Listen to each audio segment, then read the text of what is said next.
Welcome to the deep dive. Today, we're wrestling with something pretty fundamental, the conceptual reality we all live in. We exist in this symbolic world, right? A huge network of meanings built mostly with language, and it really shapes, well, everything we perceive. The sources we looked at invite us to kind of step back and look at how that's constructed.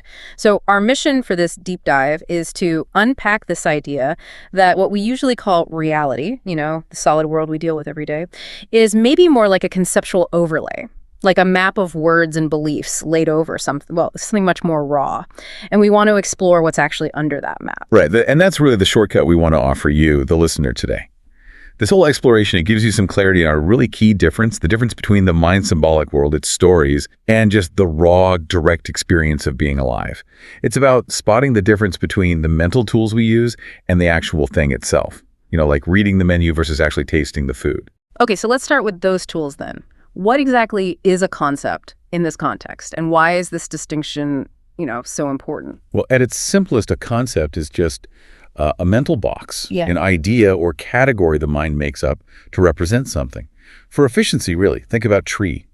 That single word, that concept, it groups together totally different things. An oak, a pine, a palm tree. It simplifies things so we can talk about them. And you mentioned that map analogy from the sources, the map and the territory. Why is confusing the two? Why is that the big mistake we keep making? Because the map is only representation. It's simplified. A map of New York City, super useful for getting around, Yeah, right? definitely. But it's absolutely not the actual living, breathing, noisy city itself. And when we mix them up, we live in what the sources call conceptual reality, which is that interpreted, familiar, seemingly solid version of life that's built from our concepts, thoughts, beliefs, and, importantly, emotions. And this mental overlay, it's incredibly fast, right? It just instantly transforms the raw flow of sights and sounds, raw experience, into meaningful experiences. Yeah. So instead of just light patterns, we see a beautiful sunset. Instead of just sounds, we hear, a stressful argument. Exactly. It happens like that. And to really get how this whole thing is built, we need to look at the three basic building blocks, starting with the most immediate one, thoughts. Thoughts are these fleeting things, moments of language, images, that inner voice that just keeps going. They lean heavily on concepts. So a thought pops up, maybe, that person was rude to me. Oh, yeah, and then the conceptual mind just grabs that and spins it into a whole story, right? Like, I should have said something, why didn't I? I'm terrible at confrontation. Precisely. Yeah. The narrative just kicks in and suddenly feels very, very real. The key thing here is that thoughts don't just describe what's happening. They actively create our personal reality by slapping meaning, judgment, and me onto neutral sensory input. Okay, so if thoughts are like the running commentary, let's go deeper. What about the underlying structure? Beliefs. We saw this in stuff around cognitive behavioral therapy, CBT, where beliefs are framed as these core assumptions, kind of like hidden rules that shape how we interpret pretty much everything. Absolutely. They are the silent architects in the background. So imagine two people, right? Both get passed over for a promotion. Same event, neutral event. But if one person has this core belief, like I'm resilient, I can handle setbacks, they see it as, okay, a challenge, maybe motivation. Whereas the other person, maybe their core belief is, I'm fundamentally a failure. Yeah. That same event becomes proof of their inadequacy. They feel hopeless. It's the core belief, that conceptual rule, that dictates their entire experience of that situation. Wow, okay. And then the final piece that makes all this feel so solid and true, emotions. You called them the glue. Yeah, they really are. Emotions give it that visceral punch. So when the thought, nobody can be trusted, comes up, if it's paired with a real jolt of fear or anxiety, that belief suddenly feels incredibly undeniably true. The body's reaction provides the evidence that makes the whole mental structure seem real. Right. That makes sense. It explains why you can't just tell yourself, I am successful and happy, if you're actually feeling deep anxiety. The feeling just overrides the thought. Exactly. The emotion contradicts the concept, and the emotion usually wins out in terms of felt reality. And even though emotions are really just, temporary sensations, changes in body chemistry, they provide this powerful current that gives the illusion of solidity to our whole internal conceptual world. So thoughts, beliefs, emotions, they build our personal inner world. But the sources also suggest these concepts then structure the big things, the fundamentals of our outer world too. Like, how does the conceptual mind create something like time? Well, think about it. Through our raw senses, we can only ever directly experience the now, this present moment. The past, that only exists as memory, which is fundamentally a thought happening now. The future. That's just anticipation, another thought happening now. So time as this line we live on, stretching back and forward. That's entirely a conceptual framework built for memory and language. Very useful, but a construct. Huh. Okay. In space, too. Like raw perception might just be a field of color and sensation, but concepts carve it up. Precisely. Concepts draw the lines. They say, this is a room, that chair is over there, and crucially, I am here separate from that. This mental mapping is essential for, walking around without bumping into things, but it's based entirely on conceptual separation. Okay, so separation, which naturally leads to duality, right? The mind creating opposites. Exactly. Good, bad, self-other, right, wrong. These pairs aren't inherent in the fabric of reality itself. They're labels applied by the conceptual filter. Reading this, I immediately thought of this ridiculous time I got so worked up about a parking ticket that was clearly mislabeled. I was fuming.